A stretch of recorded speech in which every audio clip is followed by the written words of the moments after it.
Welcome to this podcast, Mission GJ. At this time, we have our apostle, Erickson Salazar, and leader, Rina de la Rosa. How good we are here, flowing in the prophetic for the house. That's right. Leader Rina, how you doing? Good evening. I feel great. And even more so, enjoying my time with you two. You're like two cowboys. And Lewis says, and we are happy to enjoy with you and the experience that you come to share today. And in that same way, Leader Arena, we would like to know what experience in the mission is the one that you like to share today, the one that has impacted you the most out of all the ones that you've experienced as a veteran. Which one has impacted you here in this ministry, Generation Joshua, with Apostle Erickson Salazar? Well, what can I say?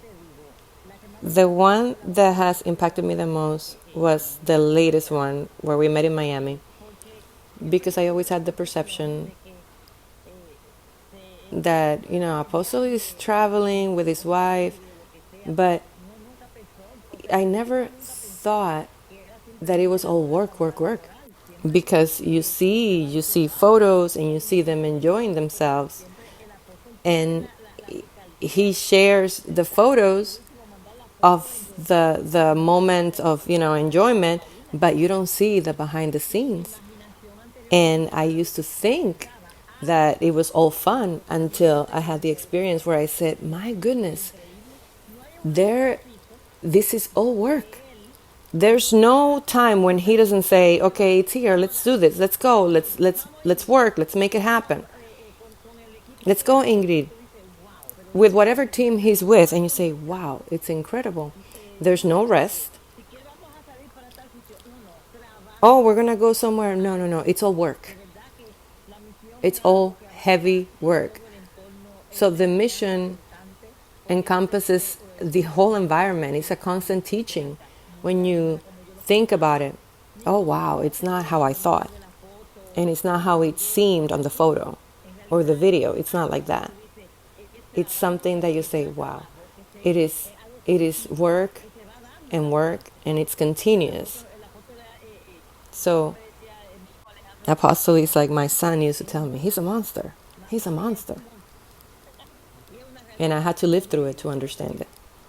Apostle says, well, as always, we don't know what they're going to come with. And it's good to hear this. You know why? Because this reminds me, one time Rina was working with us. I asked her, do you know what those that travel with me do? Because I sent Rina to support me, to support some people while those people were traveling, supporting me. And I asked her, do you know what those people do when I ask you to go cover them at home? Do you know what they do with me? And she said, no. And I said, well, maybe you think that those people that come with me to travel, they're going to go have fun and sightsee and all that. And she says, no, but, with you, it looks fun. And I was like, do you know what they do? No. And I explained to her. And I said, give me a moment.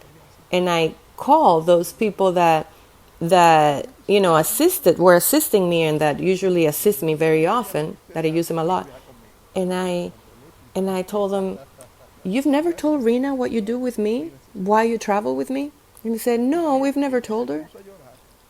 And when they told Rina what they do when they travel with me, when they explain, you know what happened? Rina started crying. She cried.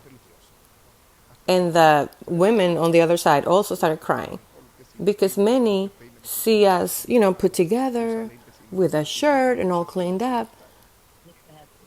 Human beings are very religious. They're always going to talk. What you wear, if you do your hair, if you don't do your hair, if you have a beard, if you use glasses, if you have a shirt. Of course, that doesn't affect me. because I move by direction. But I always send photos the same way that I don't give, credit to the enemy.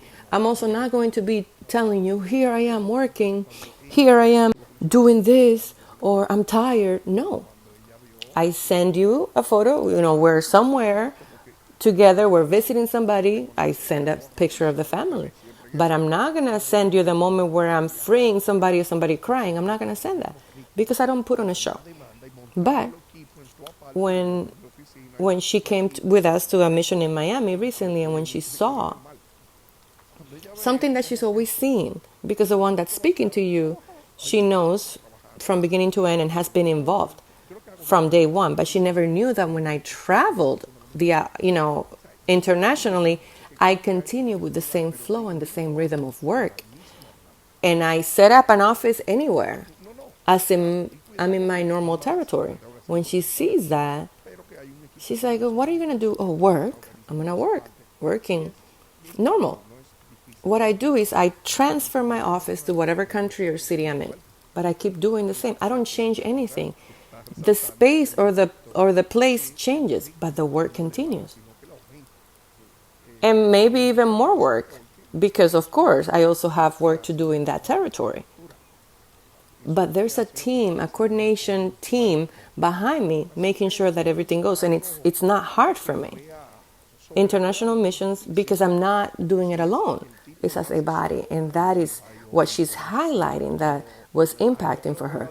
That we don't lower the rhythm, but we increase. And that's powerful because that is what a person that has structure can do. That is what a person that handles themselves with a body can do. So it is not something to be seen as supernatural or difficult because, okay, if it's the guy doing it by himself, then I could say, oh, poor guy, poor him. Oh my goodness, he's hanging from my soul, from my heart. I feel so bad for him. But no, imagine my wife is part of my team as an assistant. She is directly assisting me. She sets up the equipment normal. Sometimes I bring other teams, my kids, they work, everybody works. And the matter of what people talk about, oh, they're gonna go enjoy themselves. That's the enjoyment for me. The rest is a time where you have a relaxing moment because we're not crazy. There's a balance. Many say, you don't sleep. I sleep and I sleep very well. You don't rest. I rest very well. But you don't eat. What about my belly? Doesn't it tell you that I eat? I do it all. And when the time comes of, dieting, I diet, I exercise. Everything has its season. But when those missions come, like this season between Rosh Hashanah, between July to September, it is fire for the whole ministry, not just for me. So from there to there, I don't have time for exercising or diet or anything. Those are the tough days for this ministry, from July to September. We don't exercise or diet. We are, just like moving forward because these are very, very tough seasons. So after that, then, now we start it's like the intensity lowers a little bit. But then when there's extraordinary events, it's tough. So we don't do certain things until after December, January. They're not as demanding. And then we start getting back in line and doing those things. So there's highs and lows, and you take advantage of it. But you have to move according to the time and the season. And understand that the ministry and all the demand is a blessing. Because imagine, a person that was told that he had an incurable disease and God heals them. Do you think they have time to waste time when they know that they're already living extra? Take advantage of time. So what I do is I take advantage of time.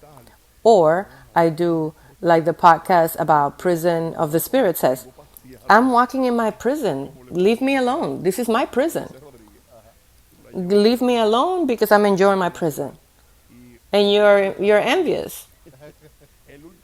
So Rina had those two experiences. The experience, because by the way, what was going on was many was seeing us in photos, and we're here in this state, and here and we're in this country, and everybody was like, wow, someday I'll be able to travel with Apostle.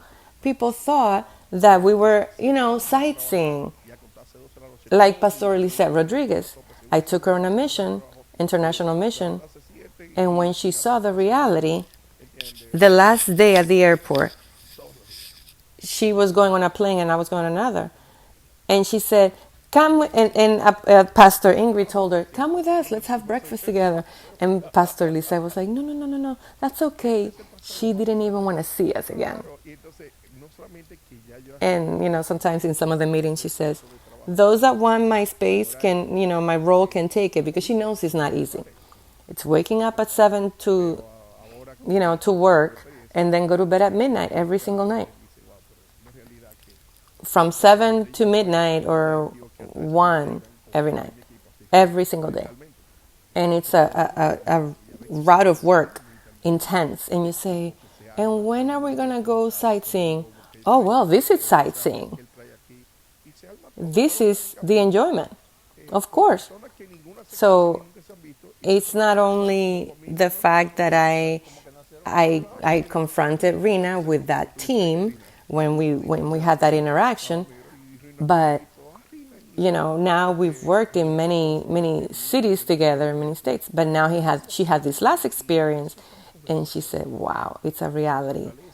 Because even where she went, she saw that even those that we met over there in that territory, they integrate themselves, they plug themselves, and they work with us because everyone aligns. And she sees how in the environment, everyone aligns, the whole team that comes together, and they bring people to get baptized, and everything just so organically comes together with people that sometimes have never met one another, but they flow and they work together. Like Rina, you didn't know the whole group that you met that day, and everybody was working together and everybody knew about each other, because Generation Josh, even though we live in different places, we work as a body. And that is so powerful, because it is strengthened every day, every time we have those encounters. And even when it's, even more so when it's a change of government, baptism, because it is uniting forces. So how cool when you can go for others, knowing that one day they went for you. You see that those that get baptized end up impressed, like, wow, the dedication they all have, because they feel the unity, they feel the line of one body, and everything's clean. And when they assume, Lewis says, then they do it with gratefulness, and that's why it looks so, so pure, because they give themselves as gratefulness. And I'm going to tell you something Apostle says, like Pastor Yesenia said in another podcast. That's how I was taught to do it. There's no way of doing it differently, because I don't know how to do it differently. Meaning here, people do things the way they do them. I'm not saying just thankfulness, because of course it's gratefulness, but it's because they haven't seen any other example. Okay?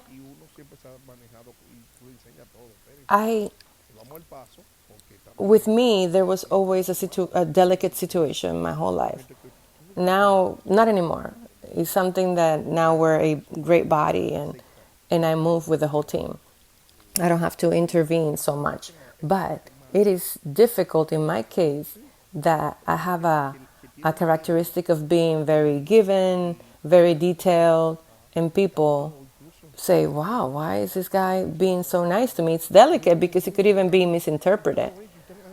Even a woman that sees that nobody has appreciated her, and all of a sudden you start showing detail, and they're like, okay, what does he want? It's very delicate. And we've always handled ourselves, and you teach everyone, like, let's slow down, because the person feels overwhelmed. There are people that, you don't know how difficult this is for us as a ministry, to deal with people that do not accept details or value. And believe it or not, it is what we see the most. Yeah, people that are afraid of the details. So much detail. Lewis says it's because it's not normal for someone to be so nice to me. Even though Apostle says, they opened a group for me and they're all in it. And what is it? And what do they want? They're like, what is it? Why all this support? Listen, imagine I go from being in a mess. Nobody wants to deal with me. Nobody wants to help me. Nobody wants to work with me. And all of a sudden, all these people show up that love me and are here for me. That's rough. It's traumatic. It's like, and I understand. And many times I say, wait, let's slow down. Even when we speak to people, go slow. Even the way you express, oh, my dear, how you doing? Even in that, you have to be careful. Take it slow. Treat them slow, because there are people that are not accustomed to so much love. The kingdom is not shown all at once. Well, Lewis said that, but Apostle says it's not so much that. It's because you have to be careful, because everyone has the right to say, take it slow with me, because we're dealing with rejection. There's a throne of rejection. For you to dismount a throne, you have to go step by step. You can't do it all at once. They're bound. And that bondage, what it does is, that rejection, it's like they feel pressure. You're like, no, it's whenever you want. Don't worry. We'll go at your pace. And that's why one of the things we do as a structure, establish that people take studies whenever they want. When do you want to take studies? At 3 a.m., 4 a.m., 5 a.m.? We'll do it at any time. 1 p.m., whatever time you want. At that time, you're going to have somebody giving you studies. But that is for people to know that we're here fulfilling the mission that corresponds to us, because the objective is to save lives. That's what we were prepared for. We've been prepared to give by grace what we have received by grace. Now, listen to what the Life Manual says, that because of the weak, we have to abstain ourselves, refrain ourselves, even abstain or refrain yourself with your love for the weak ones. So we go step by step. And we see that in those missions like the one Rena mentions. And all that, we handle it with prudence, with ethics, because it is not the same method for everyone. And now we understand that. The people that are dealing with rejection, they're within their right, because even you got to give a little space to rejection, because they've been living in that bondage their whole lives, and you want to take them out in 1 second. Slow down. It's slow down. They might not survive it if you do it that way, Luis says. And the objective, Apostle says, is not to lose them. We're not here to lose. We're not here to lose. Christ didn't come to lose. So we have to be clear that we have to know how to administer everything that we have. And that's why the work is a constant, since what we're doing is saving lives. And that is a work. And I used to say that the business of the greater demand is the kingdom, because even just like life is being lost by the second, falling in eternal condemnation, the same way we have to take advantage of time. And something that fills me with joy is that every time a child awakens, you see that more integrate themselves, more family members, more friends. How good when you impress those around you. And that is why many want the God that you follow. If you see that you're not bringing anyone and nobody comes through you, then you have to check yourselves, because supposedly you should be bringing many lives, since what those that are getting lost want what is yours. So tell me, with all these things that I'm explaining to you, how does Rena want me to go, somewhere to go enjoy myself, and life's getting lost? I didn't come to have fun. I didn't come. Do you want more joy than baptizing people?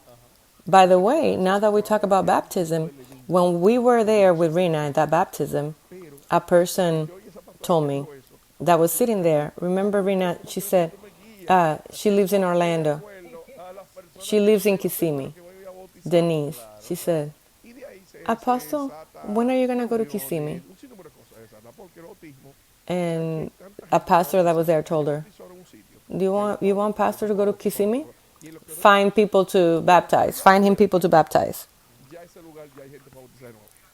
So today I announce officially, you want me to go to Japan or China or Venezuela, Colombia? You want me to go to your area, to your community? Find people to get baptized and I will be there with you. I myself, listen, I, I myself, I let myself be guided by the Spirit. But I don't know how the Spirit does it. I know that He does it. And I know that there are elements and direction of the Spirit. But until I heard that pastor say that, that's when I learned, oh, so that's how the Spirit guides me. It's because it's according to the territories where I go baptize. And from there are meetings and a bunch of other things because since there are so many people to baptize and I go to another and I go to another, and while I go do the tour, there's another person to get baptized in the first place where I started. Like I go to New York, then I go to Boston, Rhode Island, and then I go to Santo Domingo, then I go to any other place in Santo Domingo, then I go to other cities, and when I finish there, I have to go back to New York to baptize again. And the route continues. It never stops. Baptisms never stop here. That's amazing, Louis says. I baptize, and when I go baptize, I leave 3 or 4 that hadn't finished, and then others that start from the baptism. So it's amazing. So Rena wants me to go have fun. I still don't understand what she wants from me. The ministry doesn't let me have fun. I just came from baptizing. I'm here now. Here in the DR, we're baptizing probably every 4 months, and we're going to have to do every 3 months. Now I got the email, and we're going to baptize like 35 people. That's now. But 4 months ago, we baptized. And after that, I went to baptize in other countries, and now I'm coming back, and I have to baptize like 30 more people here. But then I went to other countries to baptize. I turn around, and now there's already 35 here, 30. So every turn that you do, it's a trip. You go around, and then you come here, and there's another group, and you go back to other countries or cities, and you come back, and there's more.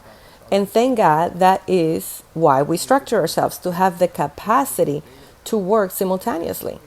You understand?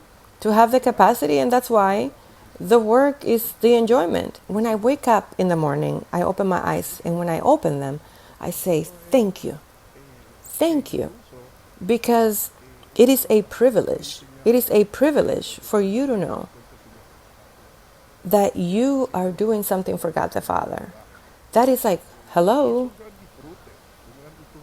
You know, it's not, it's like, wow, I'm not deserving of this privilege. That it's every day I have that encounter that I don't know how to explain. But I have that every day, thanking God for the opportunity for me to, the first thing I do every day is work for the kingdom. I open my eyes to work and I close my eyes working. That is very powerful.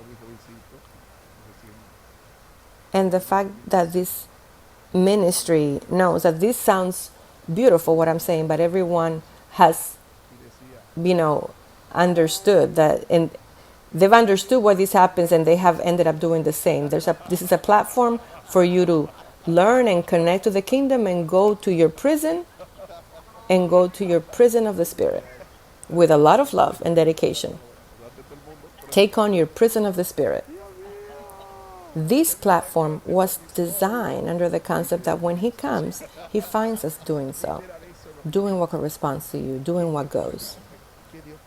And that is an enjoyment, because when you focus on the things of God, then the mysteries and the wonders begin to flow. And there's nothing that brings more joy than you seeing that flow and you say, wow. Sometimes you want that joy to put it on a big screen and for people to be able to enjoy it also, because there's so much joy. Like a story, I was very young. I had just come back to the way of the Lord. And I was with somebody that was a famous evangelist, and he would throw himself on the floor when he would preach and said, "Oh God, what a huge God for me, for just myself to enjoy." He used to say that.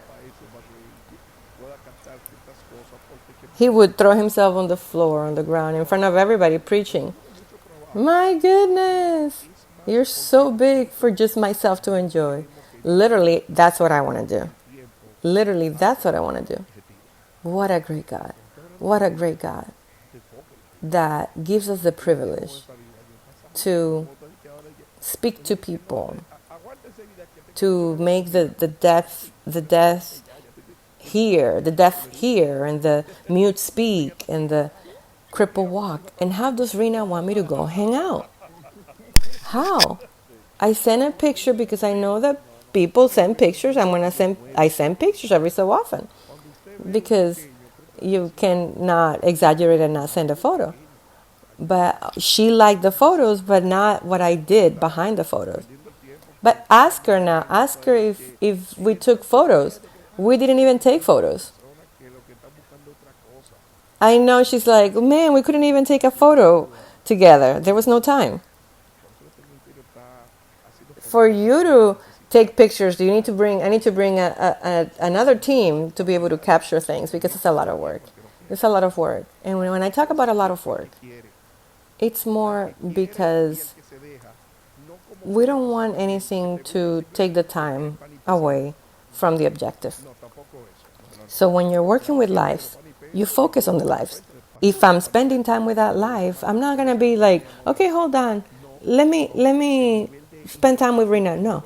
Rena is already grown. She's been raised. She's good. What else am I going to teach Rena? So I focus on the new ones, those that just came. When you see a little one, pay attention to them. Help them. Help the little ones. Help the needy. Don't waste time for those that are watching. And then don't spend time with people that are looking for something else. Focus on the ones that are saying, help me. That's why this ministry is being formed to help the needy, those that want. We don't accept or make time for those that don't want. We make time for those that want. Those that want and those that allow. Not like sometimes it happens that they seek after you or they come after you because they want the bread and the fish. The time for bread and fish is over. But I stopped that because the level of ungratefulness is too much.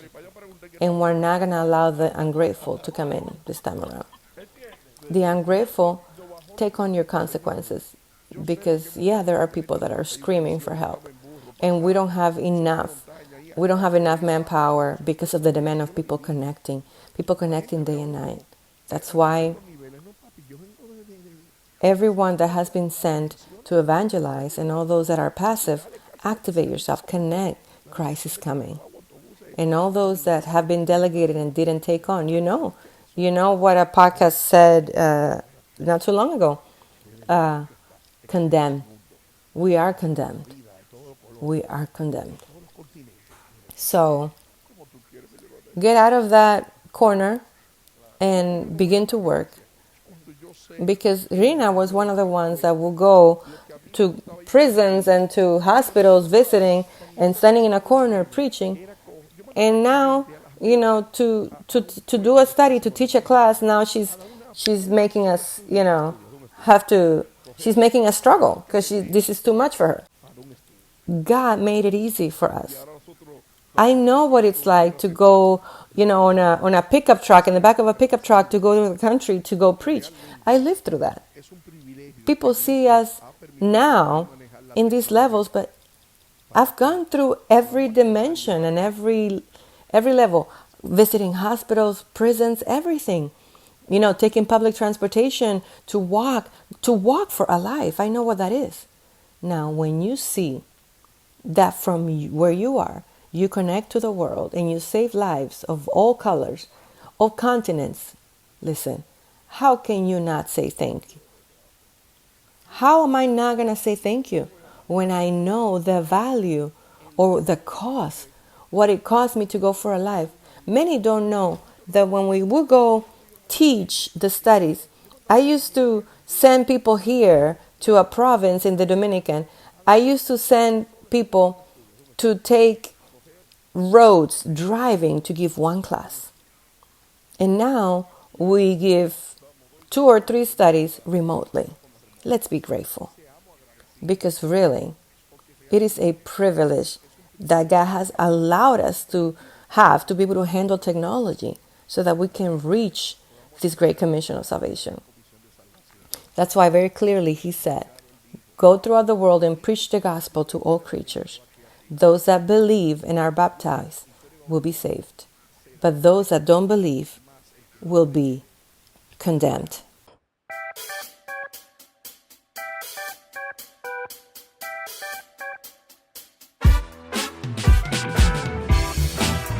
Gracias por sintonizar nuestro podcast Misión GJ. Nos vemos en un próximo episodio.